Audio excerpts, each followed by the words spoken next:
If you have an itch and you want to do it, that itch is not going to go away. The itch is only going to get worse.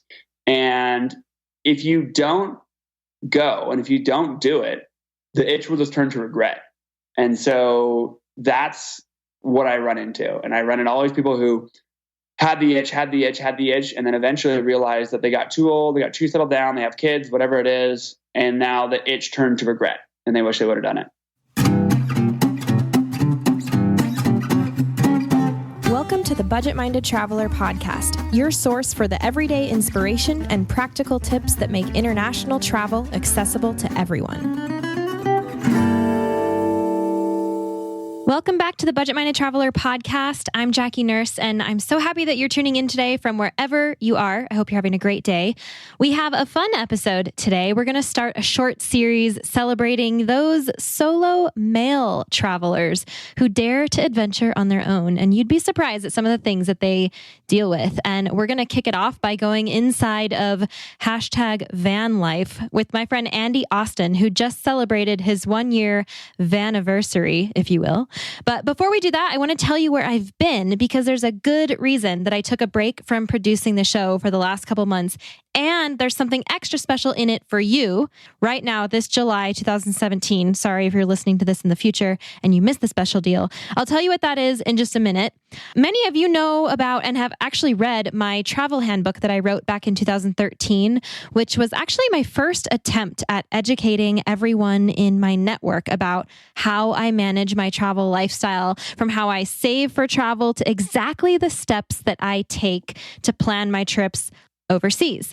The blog has been an extension of the book, and the podcast has been an extension of the blog. And now I have amassed all the best stories and practical, actionable tips and resources from all of these platforms and put them into one beautifully organized place, an online video course. So you guys are used to hearing my voice here on the show. Now's your chance to see my face too. So this course is essentially your shortcut to seeing the world sooner and smarter while saving more money. It's called the Budget-Minded Traveler Blueprint because it's made up of the very plans and steps that I use to make travel happen, from saving money to passport issues to planning destinations, accommodations, packing, safety, budgeting, cell phones, and story time with me, plus a lot more. And it comes with a guided notes PDF to make the experience extra smooth for you.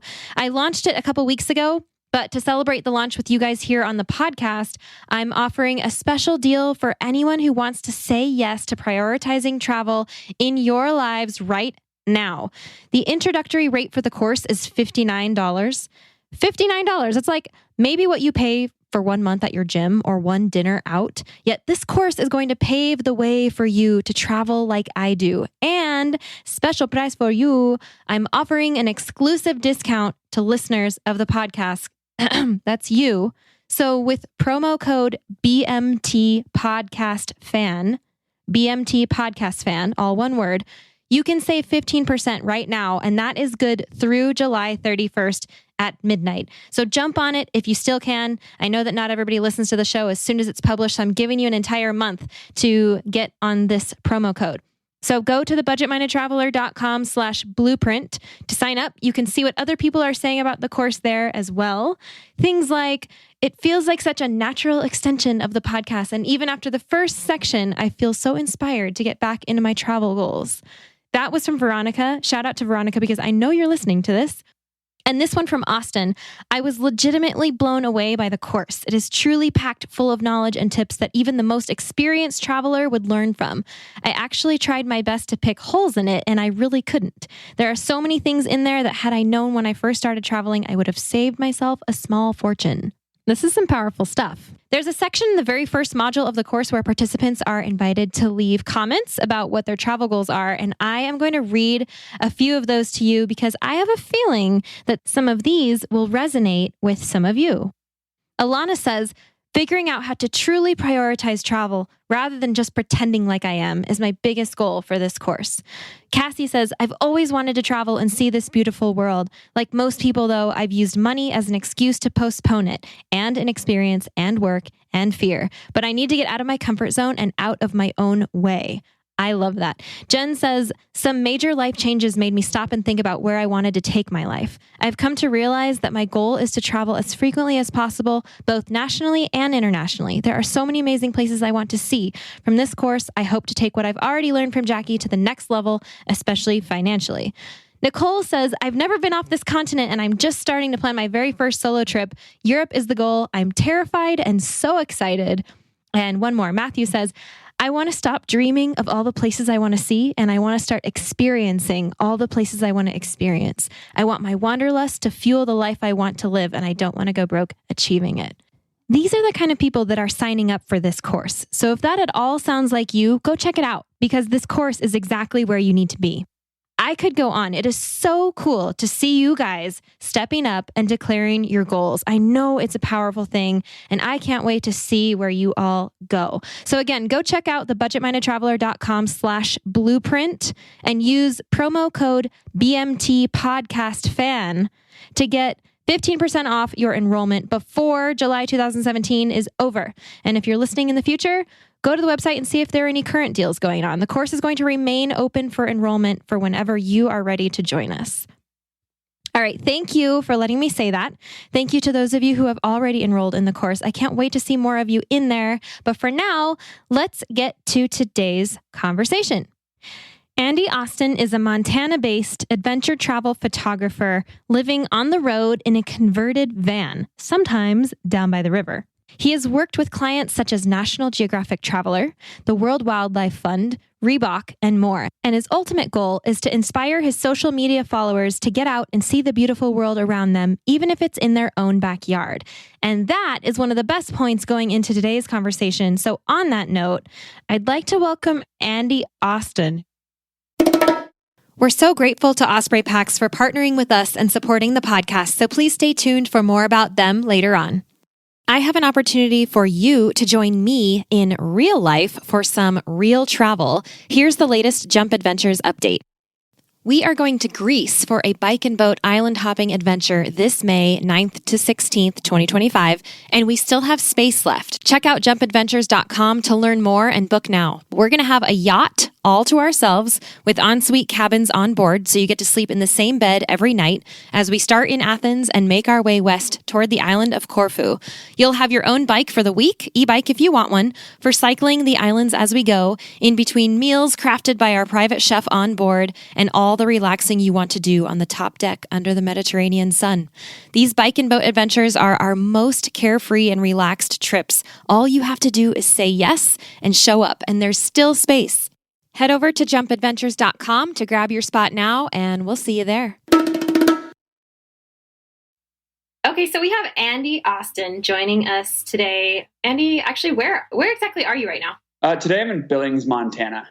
Okay, and that actually happens to be where you're from, right?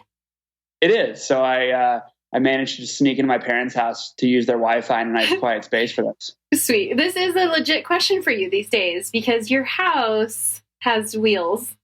It moves. Yeah. It moves. I usually don't spend more than 2 nights in one location. More than 2 nights. You are on the go. And we're coming up on a special anniversary for you, are we not? I am. 2 days from now is my 1-year anniversary of when I adopted homelessness. When you moved into my neighborhood. I remember talking about that around this time last year. Yeah, exactly. Well, cool. I'm excited to kind of just get into that today and talk about what you have experienced with your hashtag van life. And but first, I think we need to do something rather important. Andy and I have both selected beers to enjoy during this interview, and we're patiently waiting to open them so that we can add some extra effect to the show. So at least I haven't opened mine yet. Have you opened yours, Andy? I have not opened mine, but it's been taunting me. Okay. It's nice and cold and refreshing. What are you drinking? I am drinking a Lewis & Clark Brewing Company, which is out of Helena, Montana. It's a prickly pear pale ale made with real cactus fruit. Ooh, you know what? I have not had that one before. I should try that. It's delicious. Montana has some really, really good beers, but they kind of don't even hold a candle to how many beers there are here in Colorado. I'm actually in Boulder right now, which I feel like I'm in a different place every time I record a podcast episode too. But Land of many beers. That's why we decided to, actually, that's not why. It's just an excuse to enjoy a craft beer during an interview. So I am actually drinking a Sanitas Black IPA, and this is from right here in Boulder. I think I've actually had that IPA. Have you? I have, and it's quite nice. Nice. Yeah, black IPAs are my favorite. So here we go. I'm opening. All right. Oh, yeah. Ooh. That's the most beautiful sound in the world right there. I love it. All right. Cheers, Andy. This is how we can have a beer together from across, well, a few borders at least. So this is nomads sharing beers. Yeah. Cheers. Cheers to you guys out there who are in the same boat. Let's all have a beer together and talk about van life. So, Andy, you and I have been friends for a couple of years now, and you are a photographer, freelance photographer, and kind of doing your own thing, which I think is awesome. I actually found you. This is kind of funny. I don't know if you know this. I found you on Instagram long before I even knew like who you were. And I followed when you were still peak photography. Oh man, back in the good old days. Oh yeah, that wasn't actually that long ago. Because I think I was following peak photography for a while. But wow, so you didn't even mention that the night we met. You just were like, I'm just going to slyly act like I don't know you. Maybe. No, I was probably starstruck when I met you, Andy. Oh, I don't. Of course. I don't know exactly when we met for the first time, but it was probably through our mutual friend Corey. So you met at this house at a campfire, and it was, I don't know, a couple of years ago now. Okay, that was it. It was a couple of years ago. It was almost exactly 2 years ago, actually. Anyway, Andy on Instagram, you actually have two different ones. I do. Andy Austin Photo. That's your main one. Mm-hmm. And then what we're going to talk about today is Andy and the Van. Mm-hmm. Which is also my blog name that I don't blog enough with. You should be writing because your story is really interesting. I finished one. I have a blog that I'm almost done with for my anniversary that will come out hopefully on the anniversary if I finish it before I leave for Jordan. So 2 days. I finished that after this video. Cool. Yeah. Yeah. Where can people find that? AndyandtheVan.com. AndyandtheVan.com. And also check him out on Instagram, both of them, Andy and the Van and Andy Austin Photo, because he is an incredible photographer.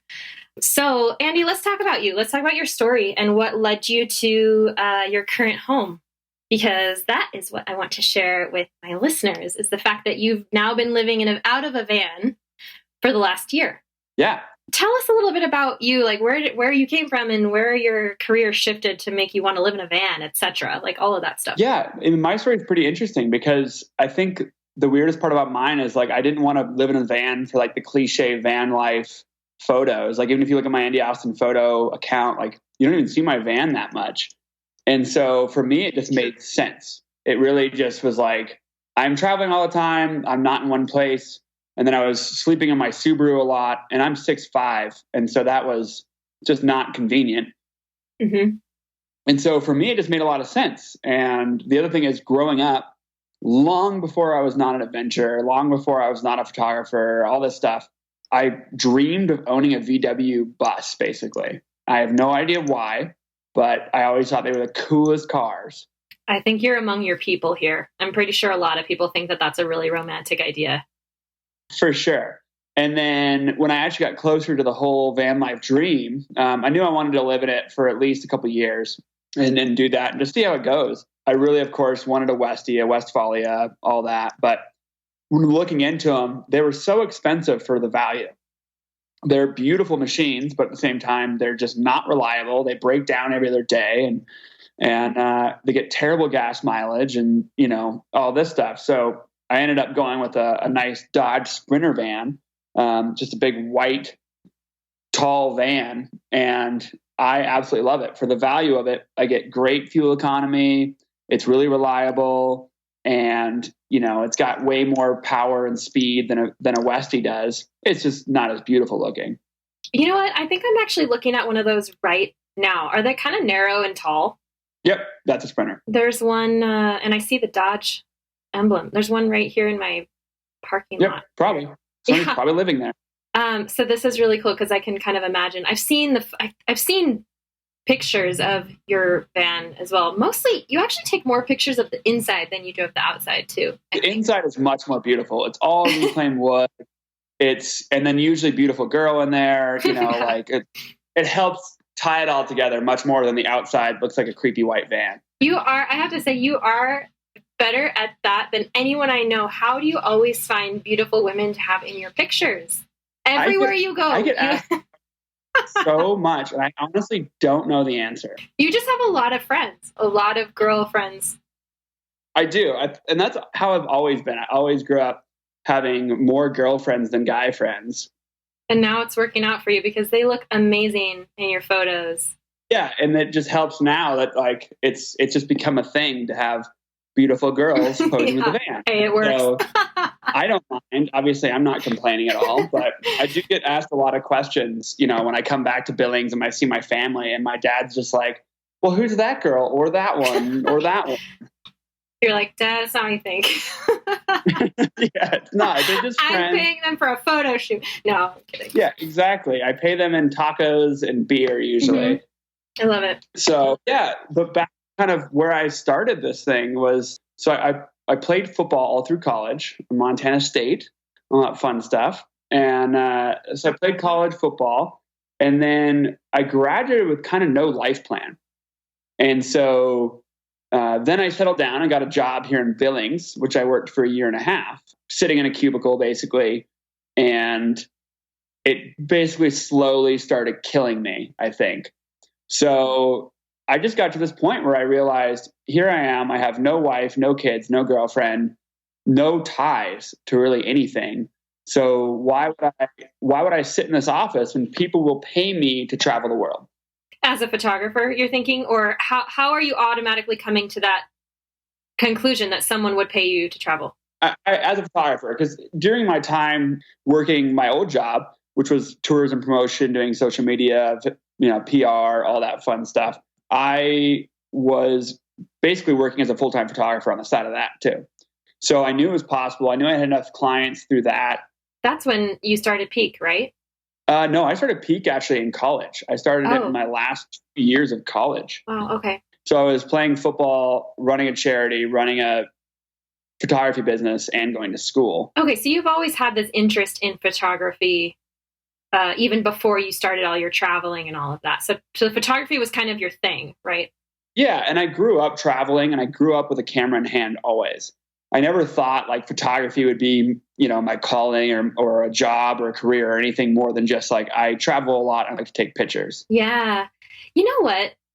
I have an observation here. This is really cool because I think I saw that through your Instagram actually, because you used to say like, wow, this is crazy. Like, can't believe there's so many of you like following me. And you just would post your pictures and they're that good, Andy, really. Like they're just that good. And people loved them. And you just started doing shows and selling prints. Like, whoa, I can maybe do something with this. Is that sort of how it went for you? Like it just kind of. It is pretty.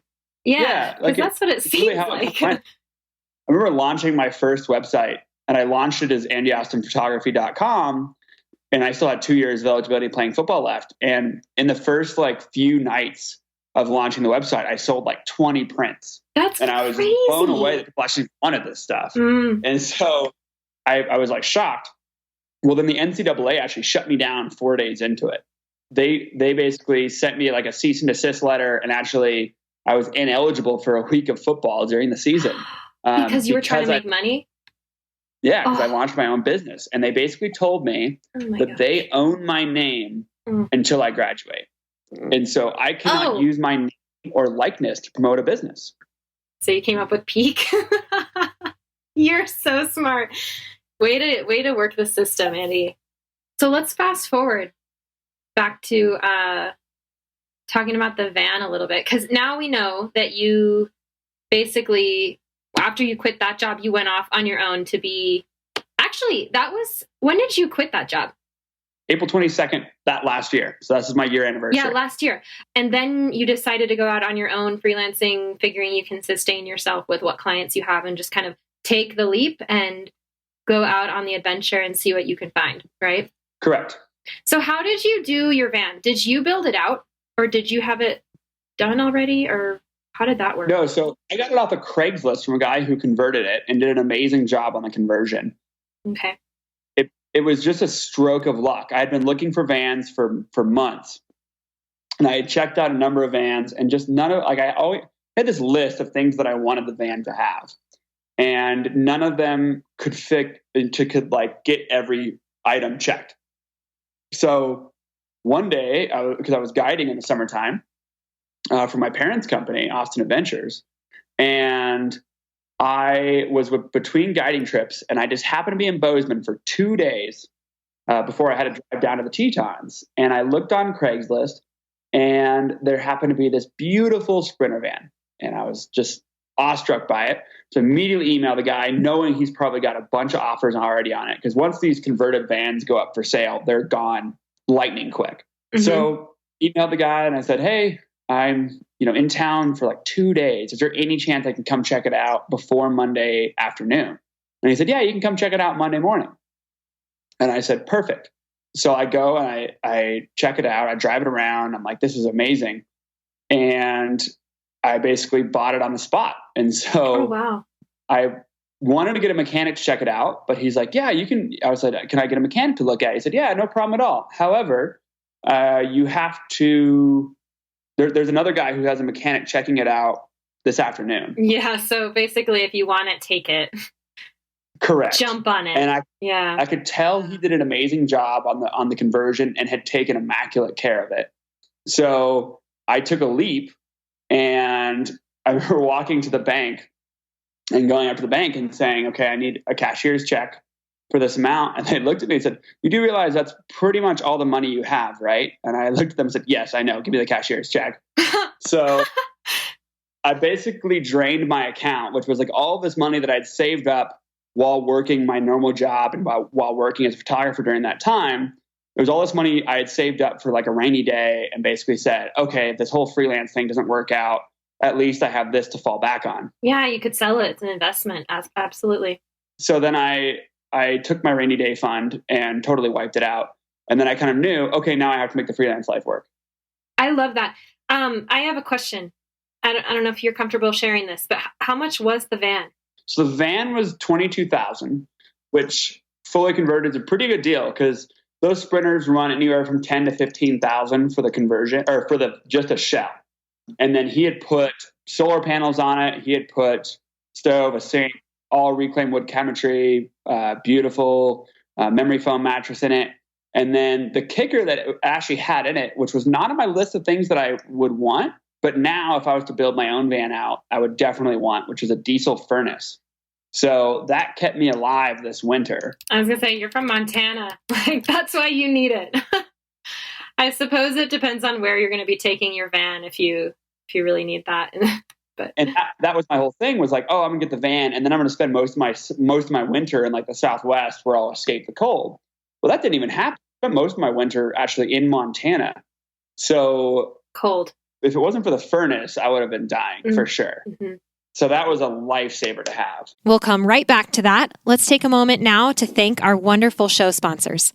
Osprey is the market leader in technical outdoor, travel, and everyday packs. And I've personally used Osprey packs since 2015. My favorites are the Fairview Trek 50 for multi-day hikes, the Cirrus 24 for day hikes, the Transporter Rolling Duffel 60, which is my trusty check luggage for faraway adventures, and of course, the countless packing cubes I use to organize everything that goes in them. We are proud to support each other on the podcast and beyond. We love getting outside, and we want to see more people outdoors. So find out more and join us at osprey.com. Okay, so since you got the van, what have you been able to save? I mean, you probably had an apartment before that you would have given up. Did you have a car? How much are you spending in gas? Like, how does the budget for the lifestyle compare? Because I know you've kind of run into some problems. And so how does that actually compare? And do you still have a place you can go, or is the van it? Besides your parents? As of right now, the van is pretty much it. My parents do let me come and crash here if I want to. It's nice. I try to keep that to mom. Yeah.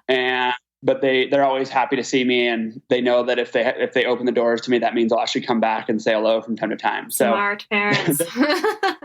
always happy to see me. So they don't mind if I come and crash here. Through the harshest parts of winter, I actually crashed at my sister's place for a little while, just because it was about -40 in Montana.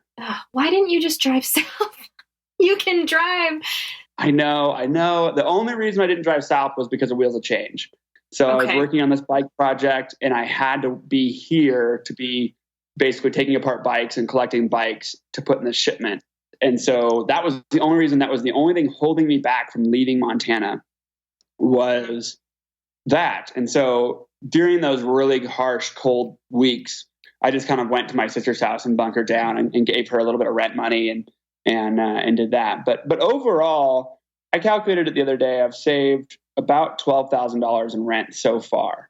Wow. Because I wasn't really financially smart in the fact that I had an apartment to myself, a 2-bedroom apartment in Billings by myself, which ran about $850 a month plus another 150 or so utilities a month. Mm-hmm. So I'm saving $1,000 a month on that. I would say that my expenditure for diesel and gas hasn't gone up that much. I was driving a lot back when I had my job, just because I was always driving out to the mountains pretty much every day. And my van gets about 20 miles per gallon plus 20 on a bad day for fuel economy. So doing pretty well on that front. Okay, that's good. And I know that you've written about some of the struggles of the reality of van life. Can you share some of that? Because I know that from afar, it kind of, I mean, obviously, well, I've been on the road for a while, and so I kind of understand, and it's even hard for me to say, like, oh, it looks so nice, because I kind of get it, that it's not always so nice, but what have been some of the struggles that you've faced since moving your life into a van?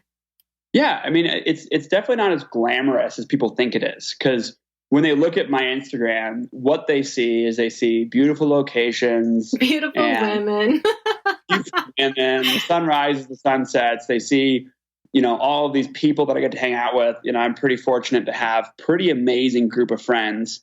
It's a pretty amazing opportunity. So there are a lot of negative sides because people see how beautiful it is, right?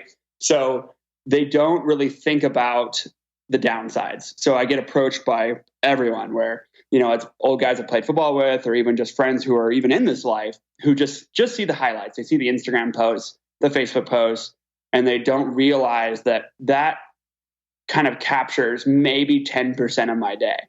And then the other 90% is sitting in coffee shops and working, or it's, sitting in the van by myself in a Walmart parking lot, having nothing to do. Mm-hmm. And so, I wrote that one article, and it's it gets lonely, and there's a lot of times where you just have to go back to the van and just hang out, and forget about like dating when you spend 2 nights in a location and then move on.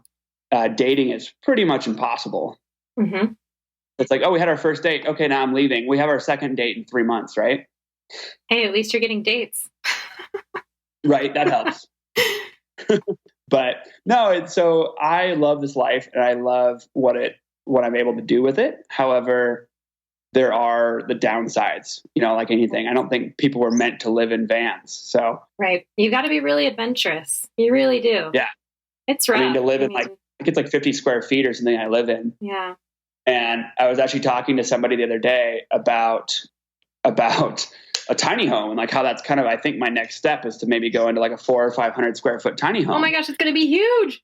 A friend of mine's parent who didn't know I lived in a van goes, wow, you're like a really big person to live in that small of a space. And like, we both laughed. And I was like, exactly. What I'm currently living in, that's like a mansion. Yeah, exactly. The question is, where would you put your tiny home? Somewhere in Montana. Yeah, I'm currently looking around a little bit. I would love to be somewhere near the Beartooths. That's kind of always felt like home to me. And the Beartooths are really nice because you could be really close to Red Lodge if you need like groceries or anything like that, like nothing too remote. And then if I need to come home to see my family or anything like that, I'm only like an hour away. So from both Bozeman and Billings. Yeah. Yeah. Yep. That's pretty good. So it's a pretty nice central location to be in the Beartooths. So I just got to find some nice property to drop one on. Right. Minor details. Minor details, for sure. So how long do you foresee this van life continuing? That is definitely the $1 million question because I have no idea. Mm-hmm. And you don't have to know, and you don't have to answer. What? No, it's I don't know. Yeah. I like it, and I don't plan on doing it forever. And I think that as of right now, I'm going to keep continuing to do it until I'm sick of it. I think that's the perfect answer because honestly, people asked me as I've been on, doing my nomadic travels the last couple of years, how long are you going to do this? And my answer is, I don't know. Like, I like it right now, ask me again in a month. If I like it, then I'm going to keep doing it. Basically this works for me and I'm really enjoying it. And until something comes up where I feel like I should change it, then I'm going to continue doing it. And what's really interesting is that was my answer up until the day that I decided to try and relocate my home base to Boulder. and now I'm here and I've been here for a month. And I mean, who knows? I might choose nomadic travels again in 2 months. Like, who knows? It's not for us to plan right now. We don't have to know the answer to those things. It's just, if it's working, then that's great. And so I love that it's working for you for now. Well, and I would say, and you probably know this as well as anyone, that nomadic travel is a complete roller coaster of emotion. Oh my goodness. You have, what I've discovered is you have the highest of highs and the lowest of lows. You either have the best day ever or the worst day ever. There's not a lot of like existing days where you're just like, oh, I'm hanging out, right? There are just these days that are just so amazing and you feel so like your soul is so full and so happy. And then the other days are terrible. And so I found that you don't have a lot of days that are just like comfortable, which is what you get if you live in a normal life. Oh, that's so interesting. I don't know if I would agree with that, but it's an interesting perspective though, when you think about the big picture, because every day is an adventure. Every day is different. And so you don't have stability. You don't have the stability of regular normalcy. Right. I always liken it to basically this highway, right? So we're all taught to just take the highway, right? Get on this 4-lane highway, stuck in bumper to bumper traffic, going to and from work. And that's like this normal life.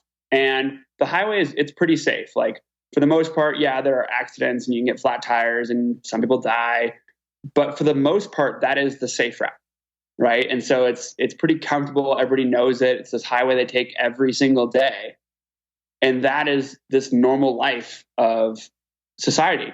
And then you have what we do. And that's like these crazy mountain twisting single lane dirt roads that maybe eat your car alive, Yeah. And so that's, you live every day and you have no idea what's around every corner.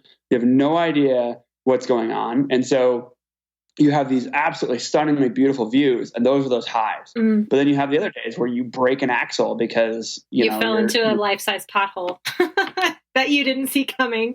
Yeah. That's how I look at this life and how different it is from like these normal comforts of society. Right. I love that. It's a really good analogy. I love analogies. I'm all about them. Wow. So what is the biggest trip you've done in your van? Like what have you experienced with it? Like what have been the rewards of having it?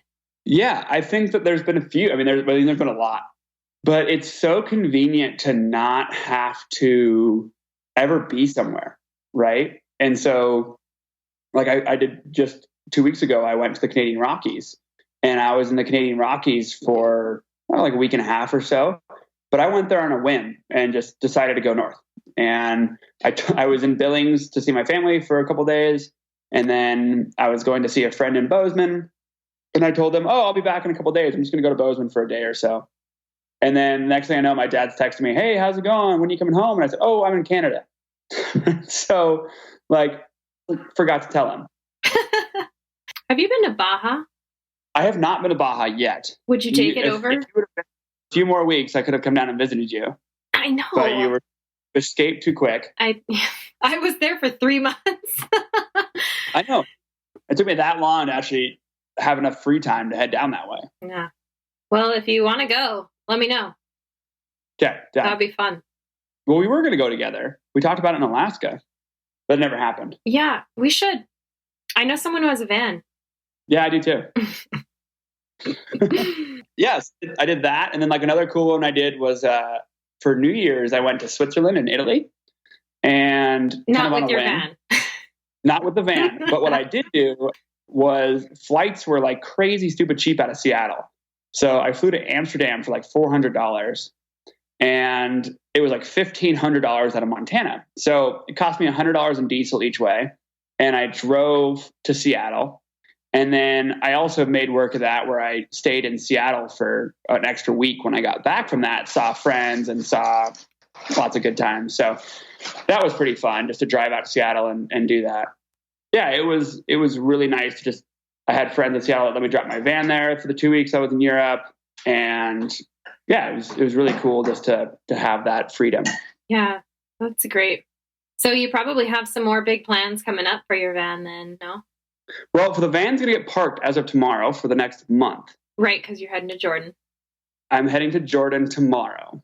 And so I will be there, and then I'll be there for a full month, and then I come back, and then I will probably jump right into the van and head somewhere. I don't know where yet. I already have a willing next van victim. That's so great. She will jump right into the van as soon as I get back, and we'll head somewhere. I just don't know where yet. I have to say, this is so cool because one of the, and you sort of touched on this, but one of the biggest things about being a nomad is the loneliness. And you really depend on your established relationships, networks, friends, to kind of keep you going when you're out there by yourself. And I love that you are integrating your network with your travels so much. I think that's really, really key to making this whole thing work, is the amount of time that you get to spend with your friends and bring people with you. I think it's so great that you have a network like that, because that is huge. Huge. It is. Huge. Yeah. They all seem to schedule their off time so they can come join me for a week or so. Mm-hmm. So it's really neat to see people just rallying around it. And that's something I did not expect when I moved into the van, was this whole idea of the people that I would meet and the people that I would connect with. And now I'm pretty fortunate I can roll into pretty much any major town in Montana and have a crew of friends ready to hit the trail, grab beers, whatever it is, that are all stoked that I'm back and they all want to hang and that kind of thing. That's so cool. Although I will say, and I've talked about it numerous times with other people, is it does actually get kind of old, where it's not new for me, but every time I roll into a new town, everyone who's there is stoked to see me and they just want to go grab beers and dinner and hang out. And there's times I miss the actual solitude, which is weird, living in a van and missing solitude. But the moment I roll into town, everybody gets all excited and wants to hang. So like there's times where I just won't tell anybody I'm in town, and they usually get really mad when they find out I was in town. But just so I can have a little bit of alone time, where it's maybe just even sitting in a Walmart parking lot watching Netflix to try and feel like a normal person for one night. Yeah. It's so ironic, no? It is, for sure, to like be living this complete life of solitude, but also missing solitude because you never get it. Yeah. It's very interesting that that's happened. I did not foresee that coming at all. And I remember I have a really good friend, one of my best friends is in Great Falls, Montana. And we went out for dinner last time I was rolling through on my way up to Canada. And I always stay at her house when I'm there. And she was having a bad week. And after dinner, she goes, "Hey, Andy, like we can go get drinks if you want, but I've had kind of a bad week. Like, do you mind if we just go back to my house, watch Netflix, and like open a bottle of wine?" I'm like, that sounds amazing. And you're like, couch? House? Really? Yeah, like indoors, yeah, watching TV, doing absolutely nothing sounds like a dream right now. Yeah. So while most people are sitting on their couches wishing they had my life, like being outside and doing all my stuff, there's definitely times where I wish I had theirs. Yeah. Definitely give and take. And it's like the fly fishing guides in Montana. They're out fly fishing all day, every day. And when they want to come home and sit, they do nothing. And their friends are like, "Oh, take me fly fishing. You've got the boat. Like, you know where to go. Let's go." And they're like, "No." You know? Yeah, like every single day, I don't want to do that. Yeah. No, I get that. You know what, though? I must say, in your situation, I think that's a good problem to have, because otherwise, I don't know if it would work. Because you are a social person, you know? And so... No, so yeah, it's pretty fun, but it's taxing on that front. But it was really cool. Last fall, I did what I dubbed the super creative name Montana Fall Tour. Yeah, I remember that. I followed that. And I did this. It was kind of like a marketing ploy, because it was basically what I would have done anyway, which was go take pictures of the fall. But I gave it a name and a mission, and that was to try and capture as much fall color as I could. And I reached out to every tourism region and city and state thing in Montana, and I got the whole project fully funded. This is so cool. I love that this is an example of, I mean, you are traveling constantly. You haven't even left your home. This is so cool. You're in Montana. You're with the same friends that you've had for all these years, and yet you're on this grand adventure, and you're still working your photography, your income into this, totally making it work. And I love that, because it's just thinking outside the box. I mean, you moved into a van, and your goal wasn't to drive to Tierra del Fuego. You know, it was just to stick around your own backyard and do what you love. And I love that you are making that work. It's so cool to witness that and to hear about it, and to see it unfolding. And I mean, what an amazing thing for your, really for your portfolio too, because it's only, I mean, you've added so much to it, and it's benefiting you in so many ways, it looks like, you know, and of course you're getting the really rewarding side, which is all the personal growth. And for sure, totally. I think that's so cool. Cheers to that. I really think I love it. I love talking about this a year later, because I remember talking to you, I think we were in Macedonia last year, and you were like, you had just made the move, or, you know, and it was brand new, and you were nervous about it, and you weren't sure how you were going to make your money. And of course, all the normal fears of taking a leap. It's not secure. It's not stable. I mean, you start in a full-on free fall. And so I love that you've figured out how to build your net and make it work. And yeah, it's been a really cool ride. And one of the cool things I've seen with it is the ability to inspire other people to do the same leap. Mm-hmm. And in the last, I think 6 months, I think it's around 10 people have quit their jobs that I know. and whether it was quit their job to get another job just because they weren't happy, mm-hmm. or quit their job to join full-time freelance, and whatever they're doing, artist or photographer or whatever it is, to just give it a chance. And it's been really cool. And I have a kind of a funny story about it. I was sitting in Bozeman.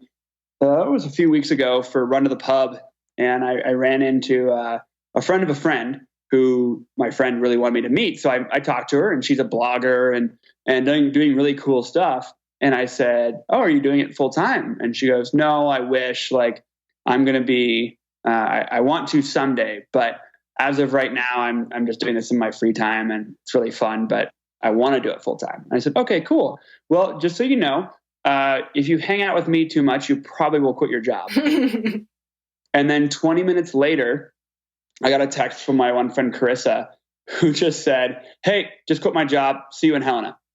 And so I screenshotted it and sent it to my friend, and I said, "Hey, I've got just one for today." Yeah. The next day, I got another text from another friend who just said, "Hey, just quit my job. Thanks for all the help." Screenshotted that one, sent it to her. And she goes, "Okay, like now I'm regretting meeting you." Oh gosh. Yeah, right. She'll thank you later.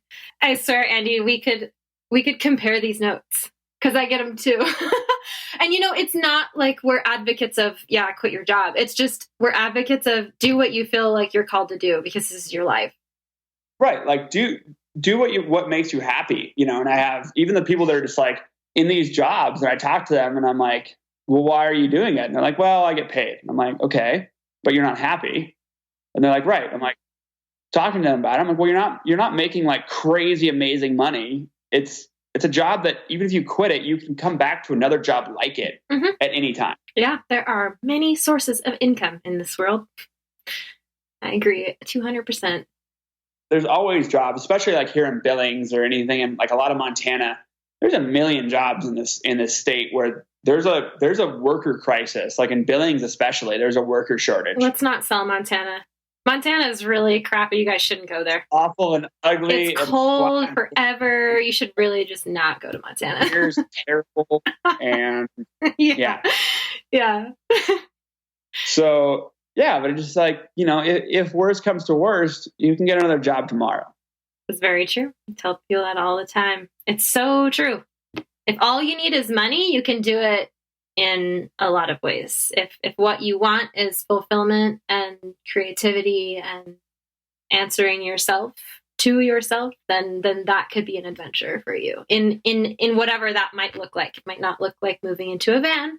It might not look like traveling nomadically for 2 years or whatever, but there's definitely something to be said about just listening to yourself and taking that leap and figuring it out.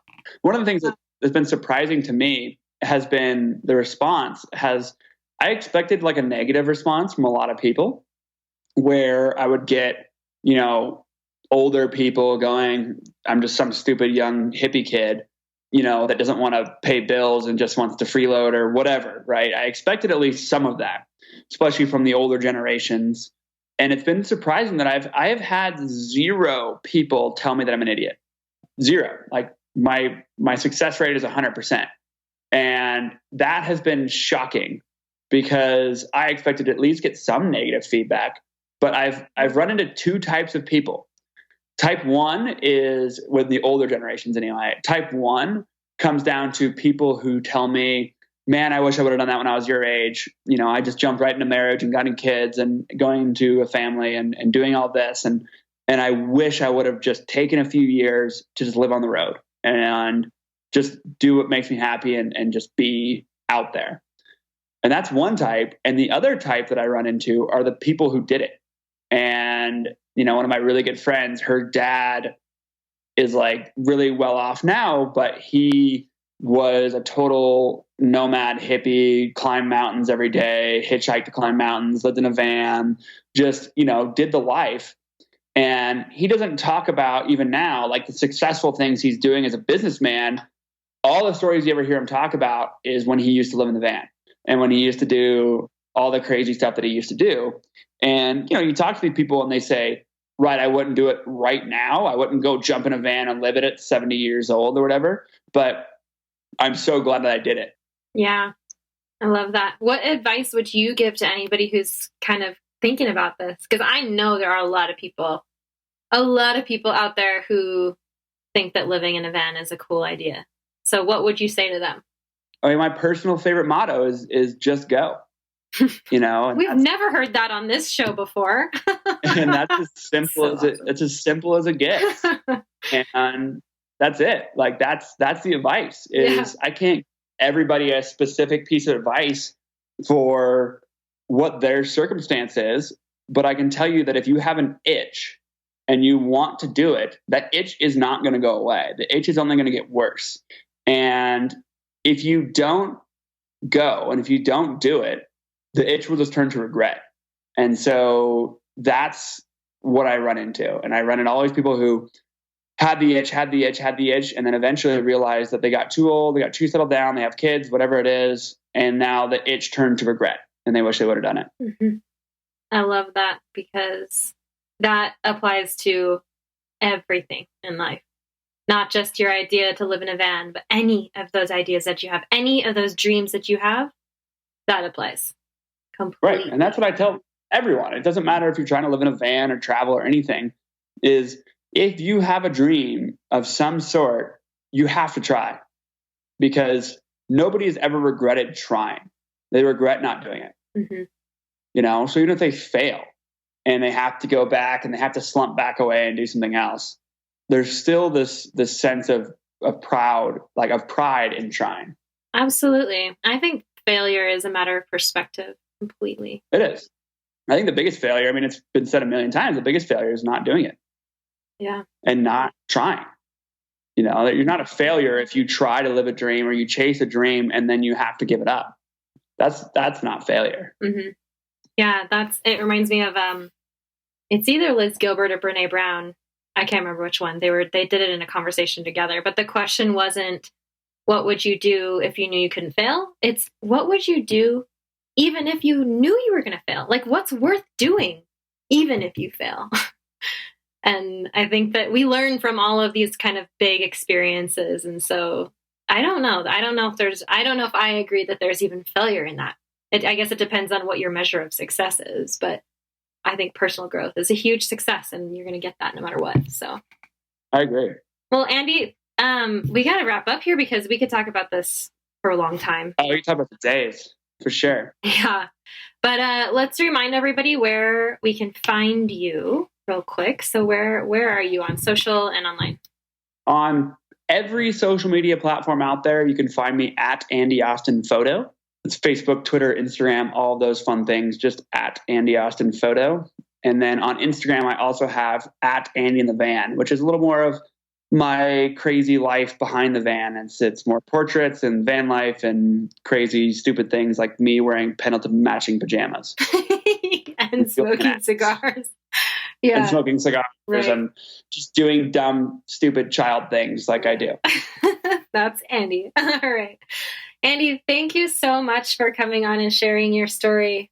And good luck in Jordan. And all the best to you as you continue your adventures. Excited, and I can't wait to see you again. Thanks for having me, absolutely. And let's go to Baja. Sounds good. Thanks, Andy. All right, thanks again to Andy for that vicarious adventure into van life. Don't forget to check him out on social media, especially Instagram. You won't regret following either of his accounts. He posts amazing photos and funny stories. And check out his blog, andyandthevan.com, for more #vanlife stories. You can find show notes for this episode and all the links and things that we mentioned at thebudgetmindedtraveler.com/80.